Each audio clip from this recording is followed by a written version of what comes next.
Et de fil en aiguille, je me suis aperçue que le Costa Rica a été pour moi vraiment en fait une belle occasion et en fait pour moi la cuisine c'est une jolie aventure, mais une belle occasion pour moi en fait le Costa Rica d'apprendre puisque j'ai dû réadapter en fin de compte certaines recettes de la Provence avec des produits locaux, d'où la difficulté, c'est-à-dire les ingrédients ne sont pas les mêmes et donc j'ai gagné vraiment en maturité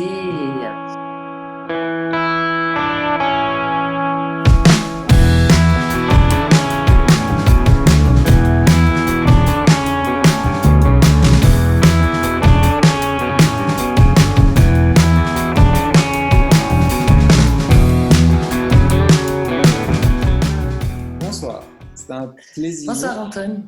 Quoi, bonjour Bonsoir. pour nous. Bonsoir, bonjour.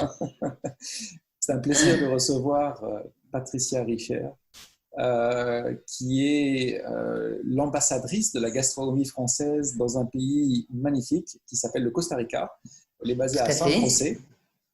Et c'est un plaisir de vous avoir ce matin chez vous, ce soir chez moi, pour cet nouvel épisode de One on One With, donc discussion entre amis de la gastronomie. Comment ça se passe à San José? Bah, écoutez, très bien. Donc malgré les pluies assez importantes en ce moment, donc mais bon, on a un climat tempéré et vraiment en fait. C'est très agréable en fait de pouvoir partager notamment entre vous la nuit, le soir et moi le matin. Donc je suis au café, bon, même s'il est 11h.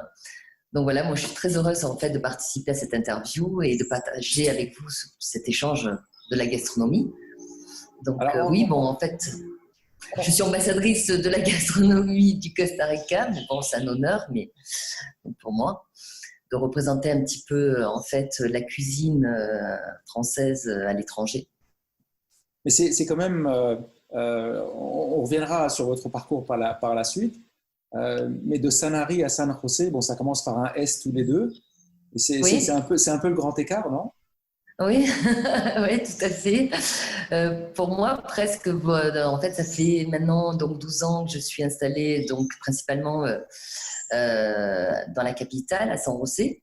Et pour moi, c'était une évidence de venir ici. Alors peut-être la connotation entre les deux S, c'est ce qui a fait le plus.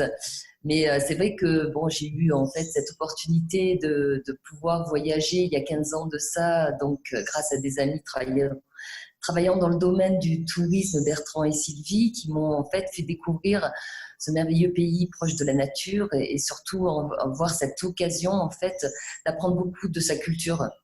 Et ça a été très important pour moi et ça m'a permis de faire en fait le grand pas et le grand saut pour venir à l'étranger et voyager. Parce que le climat, j'allais dire les produits que l'on retrouve dans le sud de la France, en Provence, et ceux qu'on retrouve dans un pays tropical, c'est pas vraiment les mêmes. Comment on fait aussi ce grand écart-là?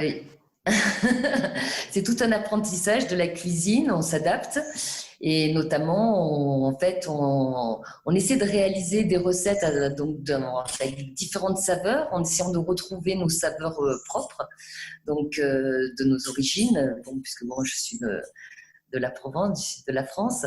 Mais tout compte fait, on arrive plus ou moins à utiliser certaines plantes aromatiques qui en fait donnent un petit goût et pour l'élaboration des plats et puis bon maintenant beaucoup en fait d'agriculteurs en fait produisent aussi des herbes aromatiques comme pour nous le thym, le romarin, des épices aussi qui peuvent en fait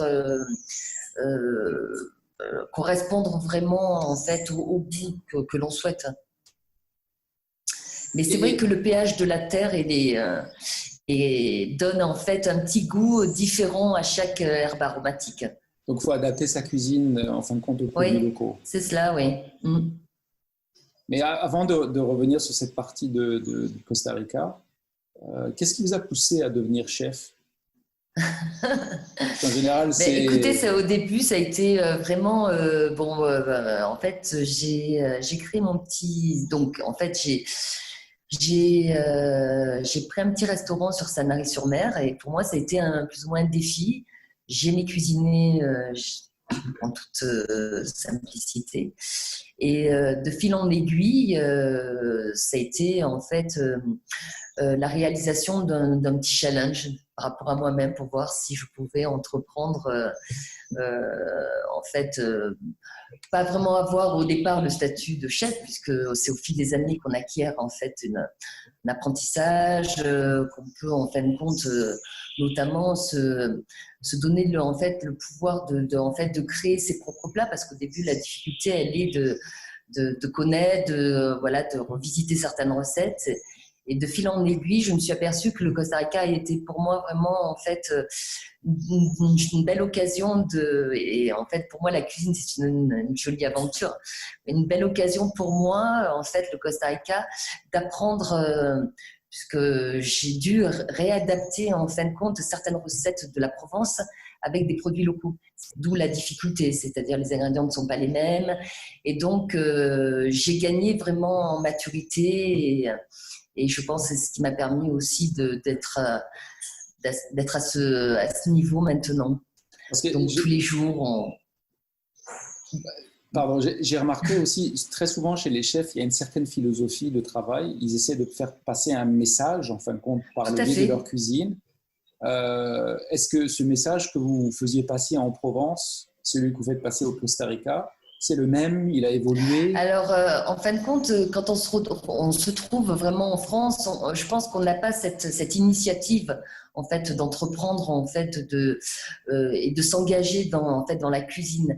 Et moi, le biais de m'être installée à l'étranger, j'ai souhaité en fin de compte apporter le plus qui me manquait peut-être en France et de permettre en fait d'apporter en fait un style de cuisine qui m'était vraiment approprié dans le sud de la France. Et ici, je me suis donc, c'était en fait révéler vraiment mes identités, mes origines à travers donc, ma cuisine, qui est une cuisine contemporaine, assez moderne, plus donc aux accents toujours du sud de la France. Et surtout, j'ai voulu démocratiser plus ou moins et sensibiliser les goûts et les saveurs qu'on peut retrouver donc chez nous en Provence. Donc voilà, cet engagement, en fin de compte, a été plus un plaisir et en fait donner en fait ce goût et permettre aux gens, sans vraiment voyager, de retrouver en fait des plats que nous avons l'habitude de cuisiner. Mais ça a été difficile de s'adapter? Vous avez incorporé des aspects de la cuisine, de la gastronomie je me suis aperçue qu'au fil des années, j'ai gagné en fait en connaissance, puisque chaque produit, en fin de compte, en fonction des saisons surtout, la grosse difficulté, c'est voilà, si toutefois il y a trop de pluie, donc surtout les légumes, les fruits sont différents. Donc ensuite, bon, malheureusement, en fonction des saisons, puisqu'il y a 2 saisons au Costa Rica, on ne trouve pas très souvent sur le marché les mêmes produits. Donc on est obligé en fait d'équilibrer ces recettes et tous les jours de réaliser en fait des recettes avec des produits différents. Ce qui est intéressant, donc ce qui nous permet en fin de compte de cuisiner différemment tous les jours. Et en fait, je pense que la qualité des produits qu'on retrouve au Costa Rica, je pense qu'elle est la même en France. Et en fait, c'est cette exigence, en fin de compte, qu'on a, nous, en tant que chef, de dire, voilà, on valorise le produit à chaque instant. Et c'est ce rapport que vous avez avec les producteurs, est-ce que c'est la même chose que, par exemple, comme dans d'autres pays où vous découvrez des petits producteurs? Alors ici, c'est vrai que donc j'ai cette chance, en fin de compte, d'avoir des marchés qui ont des légumes que je ne trouve pas, en fait, qui sont, par exemple, des artichauts, même notamment maintenant, en fait, on arrive à trouver des pousses de lavande, après, bon, tout ce qui est épinards, des blettes, tout ça. Donc, par exemple, dans certains marchés, on ne trouve pas ça. Ce sont des marchés de paysans.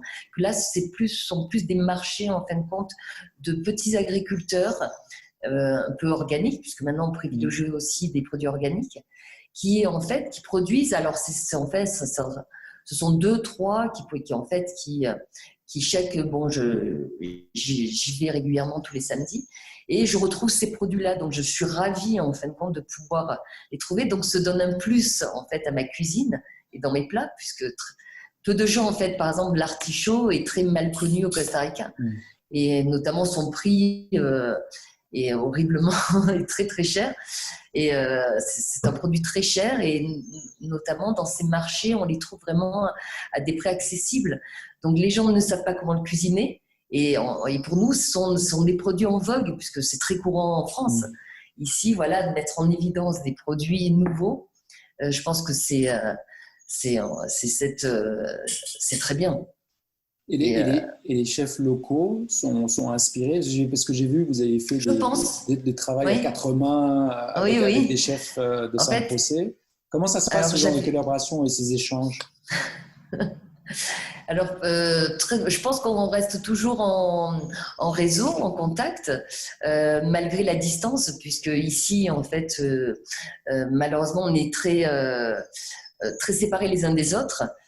Puisque bon, moi je suis dans la capitale, il y en a d'autres qui sont sur la plage, mais en fait au niveau visuel, par les réseaux sociaux, on reste en contact.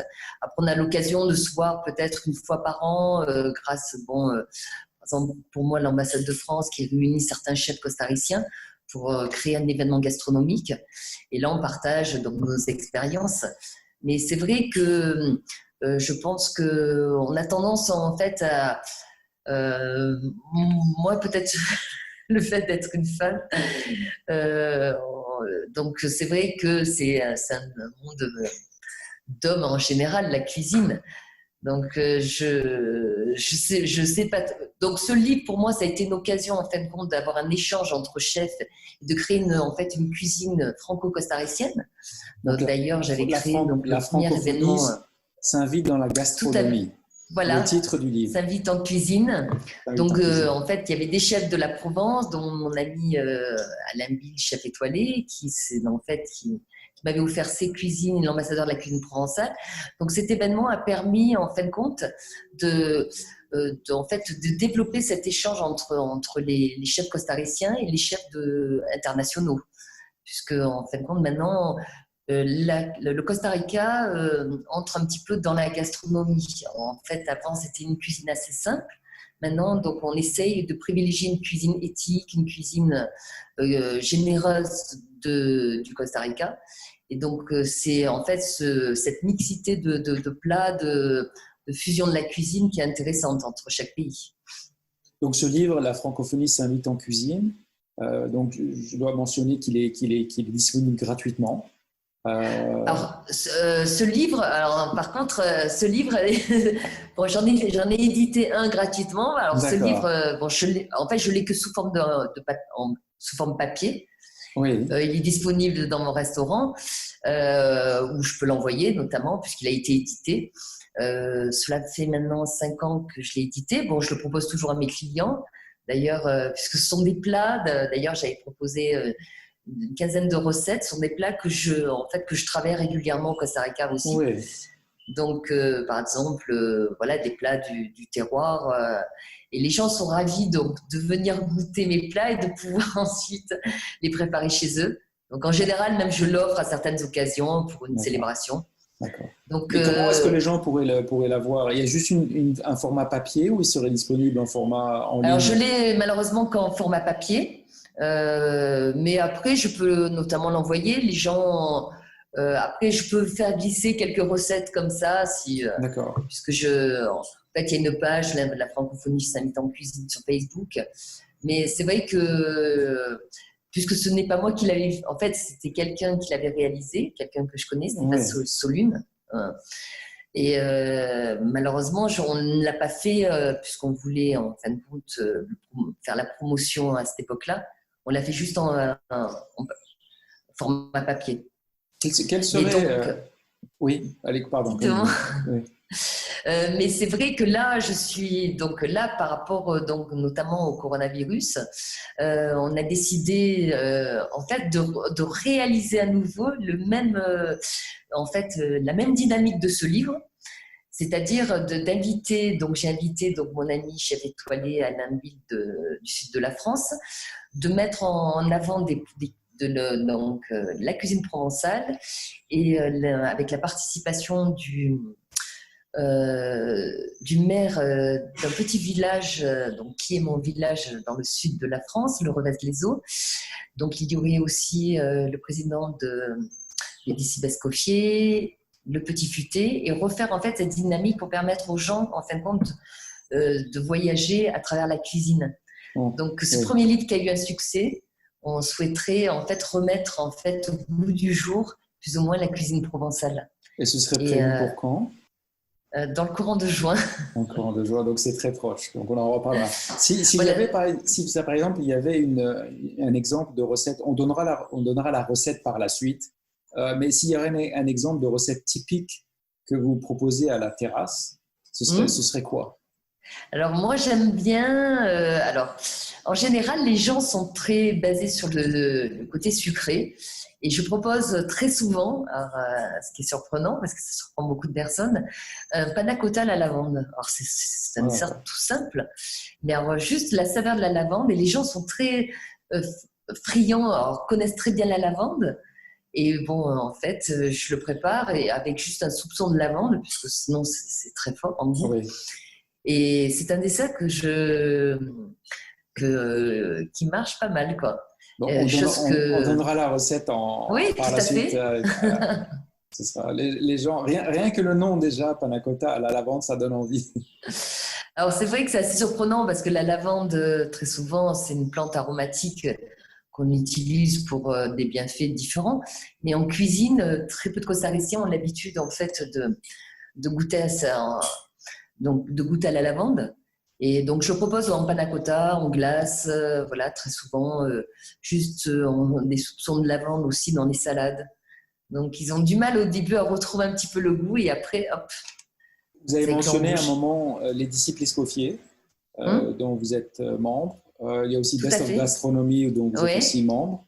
Ce travail de membre d'institutions comme celle-ci, c'est bon, ça se passe assez souvent dans le monde de la gastronomie. On a toujours l'impression qu'il y a un esprit de métier, un esprit de corps qui est très très fort dans ce monde-là. Ben, écoutez, j'ai l'impression que chaque chef donc, est un artiste en l'âme, quoi, donc son talent propre. Et je pense que de dévoiler plus ou moins sa cuisine à travers ses plats, donc ce qui donne en fait cette impression et notamment cette détermination aux gens, donc aux personnes comme Lydie Escoffier, donc cette association aussi Best of Gastronomy, donc qui permettent aux gens de valoriser chaque chef donc dans son pays et surtout en fait d'avoir cette notion de partage, puisqu'en fait c'est une coordination entre chefs et en fait ça nous permet aussi de connaître en fait les différentes cuisines françaises à travers le monde. Et au niveau en fait visuel, je trouve ça très intéressant parce que on est loin de s'imaginer, voilà, combien de personnes peuvent être regroupées dans le monde entier. Et cette corporation aussi en fait, je pense, donne aussi cette force à la gastronomie de continuer son chemin, puisque sans ça, on serait un peu dispersé, isolé, et là, en fait, ça reprend toute sa valeur, ce qui me permet vraiment intéressant de toujours être fidèle en fait, notamment, à ses convictions, à partager ce que l'on aime avec les autres. Je pense que c'est important. Le monde de la gastronomie a énormément évolué ces dernières années. D'ailleurs, l'une des évolutions, c'est la présence de plus en plus de femmes chefs, certaines qui sont très très très connues mondialement. Et être femme dans le monde de la gastronomie, être femme chef, c'est difficile dans un pays comme le Costa Rica, parce que vous êtes là-bas depuis quelque temps. Est-ce que c'est un avantage, c'est un inconvénient, c'est les deux? Je pense que les deux. Alors, ça peut être un inconvénient puisque on a du mal réellement, même si moi je suis invitée à certaines conférences, certaines dégustations, mais on a l'impression d'être toujours en fait à l'écart en fait, du monde masculin. Parce que je pense qu'on détermine notre cuisine différemment. Notamment par la présentation des plats, par cette sensibilité que beaucoup d'hommes n'ont pas, cette subtilité qu'on peut retrouver dans les plats, notamment la connotation de certaines épices qu'on peut. Je vois, je suis passionnée de chocolat, donc je l'aromatise toujours, je donne des petits goûts. Mes plats sont très fleuris, donc en présentation. Et ça les embête, les hommes, de ne pas avoir cette sensibilité-là? Non, mais en fait, j'ai un client, j'ai des clients qui étudient en fait la gastronomie et qui veulent devenir chefs. Et très souvent, il y en a certains qui s'inspirent plus ou moins de ma passion, de ma façon d'exprimer la cuisine. Puisque c'est ce qui manque je pense, chez l'homme en général, cette subtilité que nous, on peut avoir. Et c'est ce qui fait, en fait, toute la créativité d'un plat féminin, je dirais. Mais bon, après, ça peut... c'est vrai que moi, j'ai beaucoup de contacts, notamment avec des chefs en France. Alors, pas trop, alors plus en France qu'au Costa Rica, parce qu'il y a toujours en fin de compte cette crainte, je pense, d'échanger parce que le Costa Rica et la France, les costariciens, donc apportent énormément d'importance à la France. Donc Oui. nous, en tant que Français, on a l'impression d'être à la hauteur d'une certaine cuisine. Et je pense qu'il y a aussi cela qui se fait au Costa Rica, le fait d'être... C'est pour ça, moi, je suis très humble par rapport à ma cuisine. J'aime partager ce que je fais en toute humilité, en toute simplicité, parce que je vois la cuisine, en fait, chaque personne, en fait, a son identité dans sa cuisine. Et moi, ce que j'aime bien, c'est donner des conseils, notamment de présentation, de partager notamment, pourquoi pas, en fait, ce que j'ai eu l'occasion de faire par le livre, quand on a fait la promotion du livre, oui. Partager des événements culinaires aussi. Alors, c'est vrai que ça se faisait il y a quelques années avant. Maintenant, les gens, en fait, sont aperçus que créer leur propre cuisine était peut-être suffisant. Ici, les gens ne se regroupent pas tant que ça, puisque ils sont sous, par exemple, des chefs de restaurants sont tout le temps dans le monde professionnel, et on a donc cette difficulté aussi de créer des événements à 2, 4 mains. Ça se fait beaucoup, mais à des occasions comme à la plage ou comme des occasions dans l'année. Et ça c'est très sympa. Comme Goût de France, là, en fait, je peux avoir l'occasion de cuisiner avec un chef costaricien. Et donc voilà, on va essayer de mélanger nos deux cuisines et de correspondre en plus aux envies puisque je pense que les gens aussi aiment bien, en fin de compte, la différence ici. Et c'est ce qu'on peut retrouver aussi dans dans les plats de chaque chef, hein. Donc chacun a sa propre personnalité. Comment vous avez vu l'évolution de votre cuisine dans le Alors moi, ce qui est marrant, d'être au Costa Rica depuis tellement de temps? Alors, en ayant créé ma société, donc ma société gastronomique sous le concept de table d'hôte et de chef privé, j'ai vu au fil des années que ma cuisine avait apporté une valeur en fait ajoutée à mon entreprise, puisqu'en fait elle a été évolutive donc chaque année. Donc notamment par rapport aux gens que j'ai reçus, par rapport en fait notamment j'ai exprimé plus ou moins ma volonté toujours de recevoir, d'aimer en fait partager ma cuisine, à élaborer en fait des plats toujours différemment, de créer, voilà. Je suis toujours, en fait, être toujours en fin de compte, non dans un challenge, mais toujours ce désir tout compte fait de, de privilégier l'esthétique. Donc, en fin de compte, je ne suis pas du tout, moi, à la course au volume découvert et à la quantité, puisque je reçois simplement 12 personnes. Donc, faire vivre à chacun de mes clients une expérience Et au niveau des saveurs, culinaire. ça a évolué comment entre le moment où, disons, vous êtes arrivé au Costa Rica et maintenant? Alors, c'est vrai que les gens sont ouverts en fait, à la diversité des produits. Donc, ce qui m'a permis de cuisiner notamment et puis bon, on a beaucoup d'importations aussi de produits comme le magret de canard, l'agneau, certains comme d'autres fromages, comme le camembert. Bon, après, certains fromages, je les utilise localement, qui n'ont pas en fait malheureusement le même goût qu'en France. Mais les gens, comme n'ont pas l'habitude de manger par exemple du fromage corsé comme nous on l'aime, en fait apprécier aussi des fromages locaux, c'est en fait permettre en fait à toute cette chaîne alimentaire de faire travailler les uns les autres au quotidien et de voir comment aussi, par exemple, les gens arrivent à créer avec, c'est vrai, sans être allés en France, parce que c'est ça la difficulté. C'est par exemple pour le fromage, les gens arrivent à créer de très bons fromages ici. Et je vois ce plaisir aussi de rester à table. Les gens, le fait qu'on leur propose entrée, plat, dessert, donc ce plaisir en fait de partager un moment convivial à travers la cuisine, et ça se ressent beaucoup. C'est-à-dire, ils n'avaient pas cette approche-là c'est tout un apprentissage en fin de compte, non, parce que les gens ici mangent très rapidement.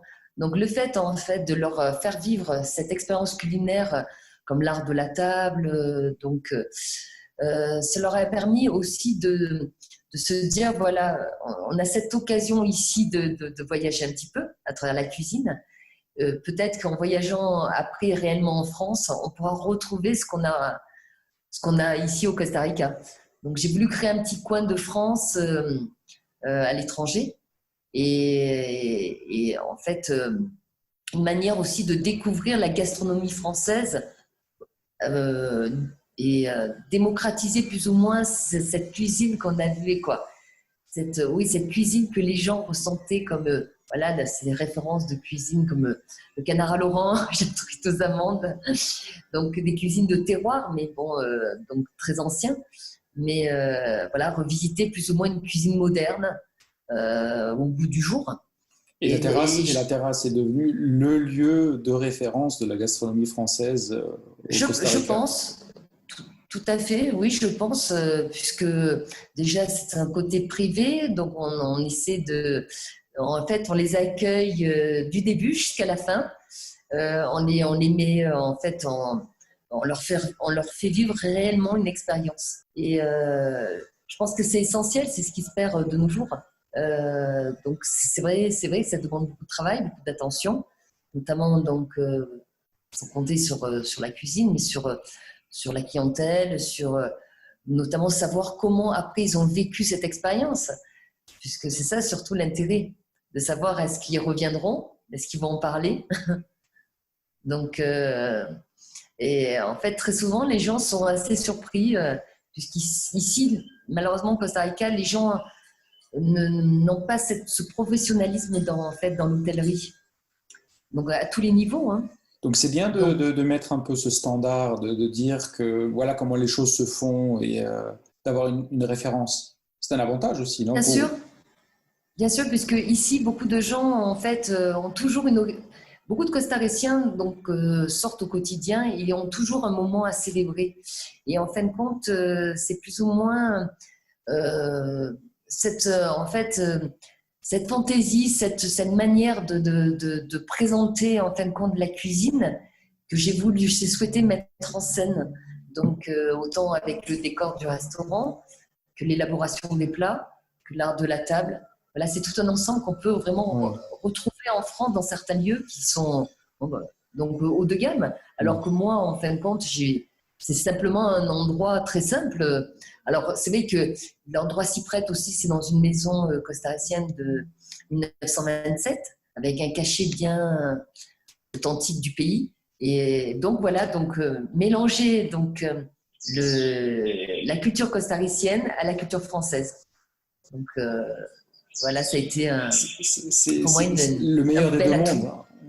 Oui, c'est ça, tout à fait. S'il y avait une jeune chef qui se déciderait de se lancer dans une aventure comme la vôtre, quels seraient les conseils que vous lui donneriez? Mais plus ou moins, je pense, c'est vrai que très souvent, les gens qui arrivent de l'étranger n'ont pas cette notion de savoir comment, en fin de compte, la cuisine évolue au Costa Rica. Parce que la difficulté, elle est là. C'est vrai que les Costariciens sont à la demande. Et donc, en fait, il faut vraiment suivre, imposer notre culture. Ça je pense qu'il le faut pour, en fait, imposer notre identité, c'est ce qu'ils cherchent. Mais je pense qu'aussi, il faut être surtout à l'écoute de ce qu'ils veulent, ce qui est le plus important. Donc, c'est pour ça que moi, je travaille principalement avec une clientèle costaricienne. Et je sais, en fin de compte, comment, en fin de compte, les gens, en fait, dès la première mise en bouche, je sais leur réceptivité.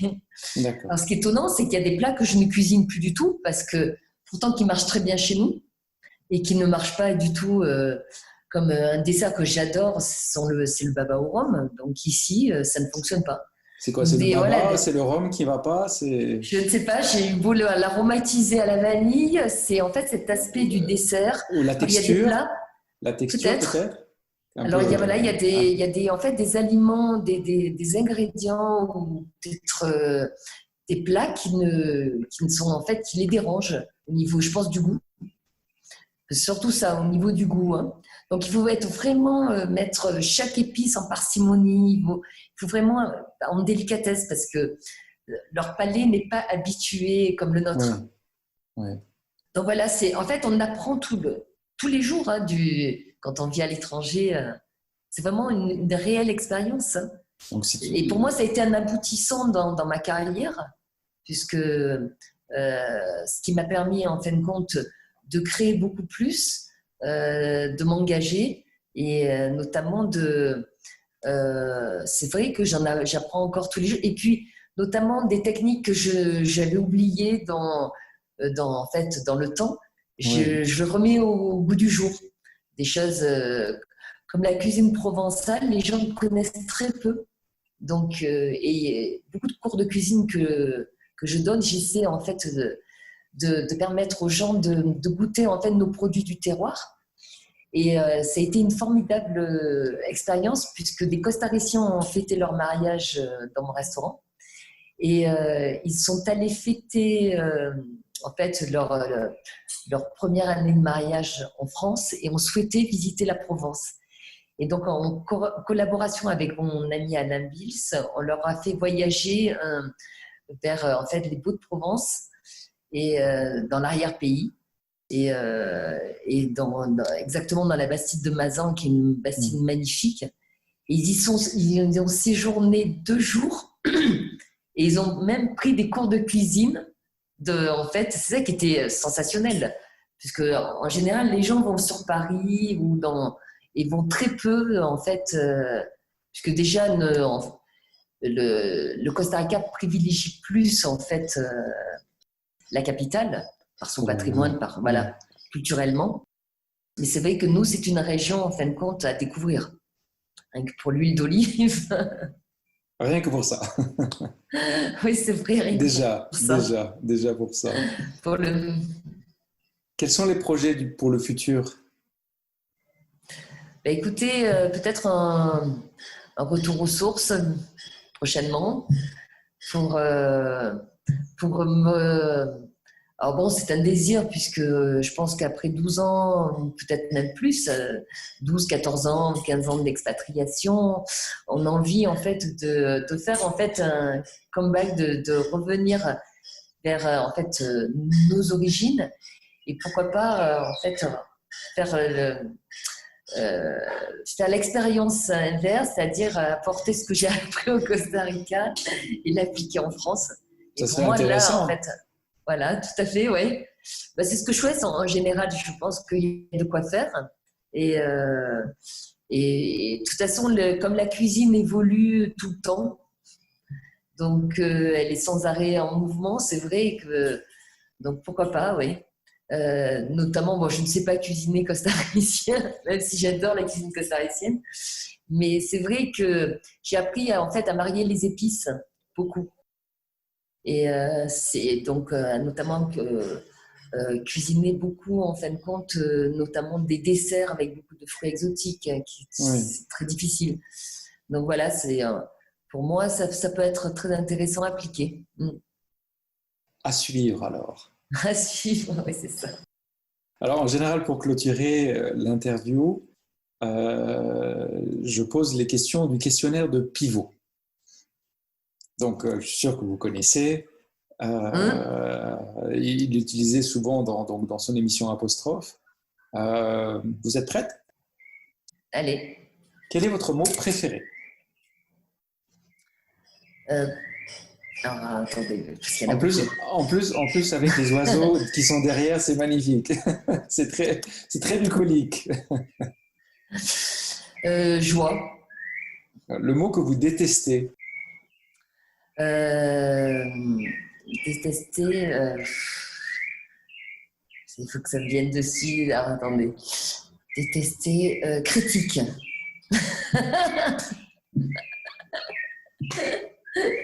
Pourtant, ça va être une qualité.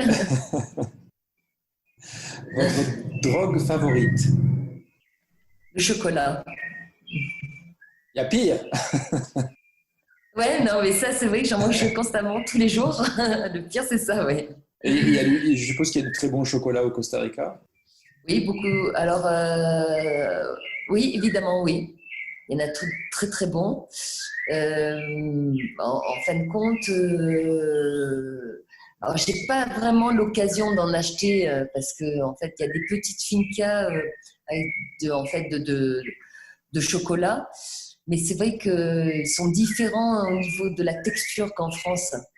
D'accord. Beaucoup plus corsé, beaucoup plus de cacao. Mais c'est vrai que le chocolat, en général, j'en mange tous les jours. Le son, le bruit que vous aimez le plus? La cigale. Il y en a au Costa Rica? Non, il y a des grillons ça qui me font penser à ça, à la plage. Mais c'est vrai que dès que j'entends le chant des cigales, ça me fait vraiment penser à... Ah oui, ça c'est le sud de la France. Oui, c'est la Provence. Ouais. Le son, le bruit, ça manque un peu, je suppose. Beaucoup. Beaucoup, oui. Le son, le bruit que vous détestez? Le bruit des voitures, le bruit... En fait, ici, il y a beaucoup de contamination sonore. Donc, en fait, on est sans arrêt. Donc, c'est vrai que c'est pour ça que j'ai une petite maison vraiment à la campagne, puisqu'on est sans arrêt confronté au bruit. Au bruit, en fait, les gens ici mettent la musique forte et klaxonnent souvent. On peut retrouver ça dans beaucoup de pays comme ça, même peut-être chez vous, ça l'est comme partout, ça, mais bon, malheureusement partout. Mais vous avez beaucoup de nature autour de vous, donc vous pouvez vous échapper. D'ailleurs, vous devez entendre les oiseaux. Oui, c'est magnifique. C'est de la bande son parfaite. C'est ça. Votre juron, gros mot blasphème favori?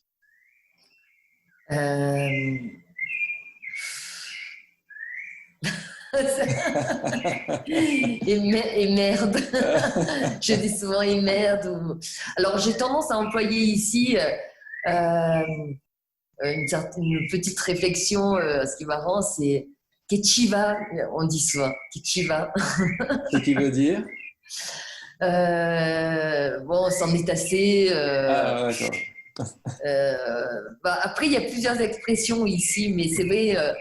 Bon, moi, j'ai tendance à utiliser plus de grossièreté du sud de la France, avec une connotation.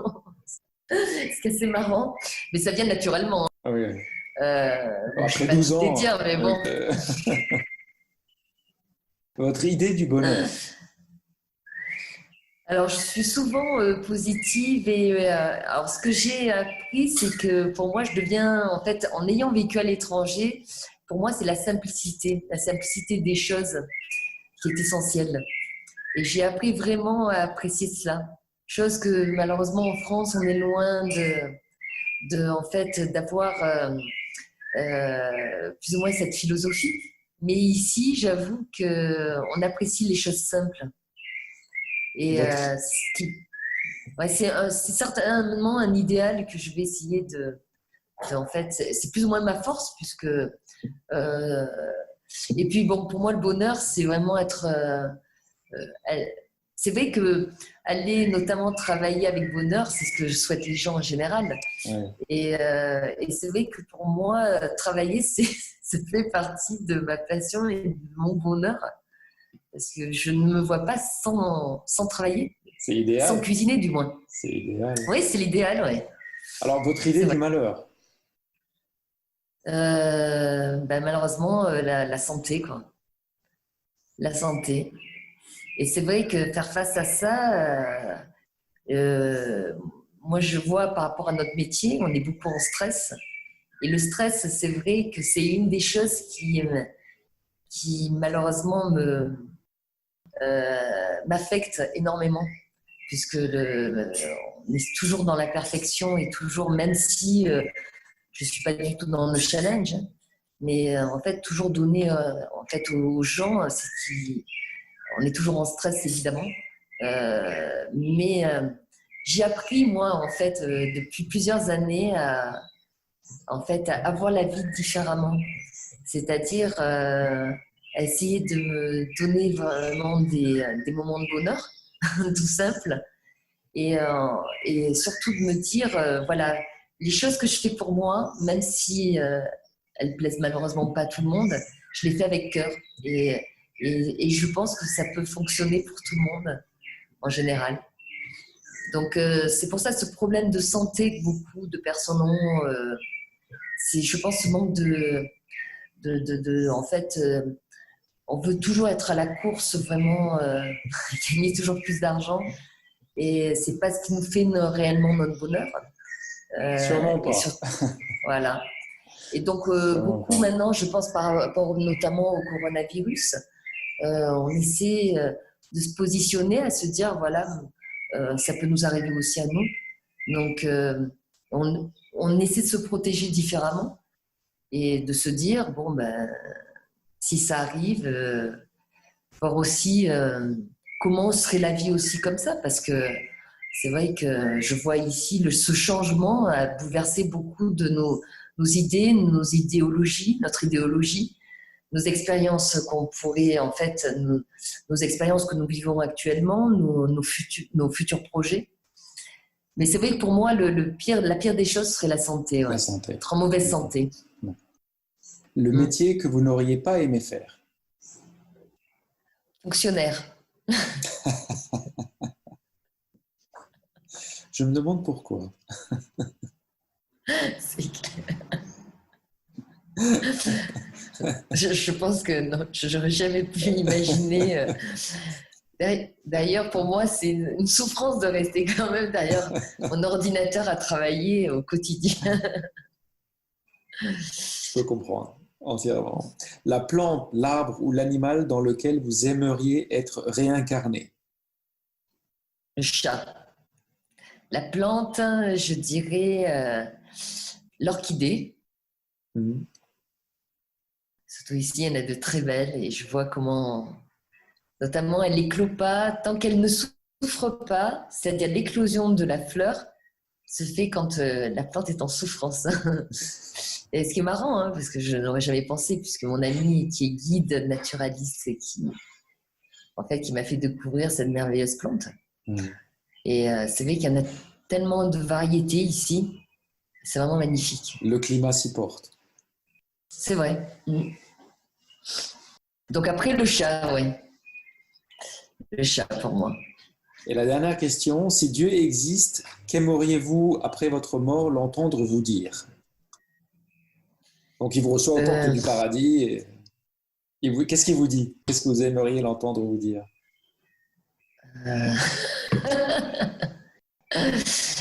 À première vue, la vie est un cheminement, donc pourquoi pas de se dire, voilà, voilà le résultat de ta vie. Sois avec nous dans les cieux. Je pense avoir réalisé une partie de ma vie. Je dis pas comme je le souhaitais, mais quand même, je pense avoir réalisé une vie pleinement en fait remplie jusqu'à présent, avec beaucoup de bas que de hauts, de difficultés, mais c'est ce qui donne en fin de compte le piment. Ça apprend en fait à grandir. Hein. J'allais dire, comment peut-on profiter des bons moments si on n'a pas connu les mauvais? Bon, voilà, tout à fait. Faut bien se dire quelque chose. C'est vrai, mais en fait, je pense que oui, s'il y a quelqu'un qui nous regarde du ciel, je pense avoir fait un bon parcours, surtout avoir réalisé quelque chose qui correspond à la vie actuelle, c'est-à-dire notamment de savoir donner, voilà. Moi, c'est ce que je donne au quotidien. En fait, j'offre ma cuisine et mon cœur. Et je pense que même si je vois, j'en gagne en contrepartie avec des remerciements, des gens qui sont plus ou moins ravis, enchantés. Et en fait, c'est ce baume au cœur, en fait, remplit vraiment ma vie, quoi. Je pense tout simplement, hein, c'est cette réceptivité que j'apprécie. Excellent. Excellent. Savoir Patricia donner Richer. pour recevoir. Patricia Richer, fue un placer. Muchas gracias. Wow, si. Merci Para beaucoup. mí también. Ce fut un plaisir. Merci beaucoup. Un gran placer compartir eso con usted. Mi acento no es el mejor. Mais on comprend. Voilà. Merci beaucoup. Merci à vous, surtout. À très bientôt. À très bientôt. Au revoir. Merci.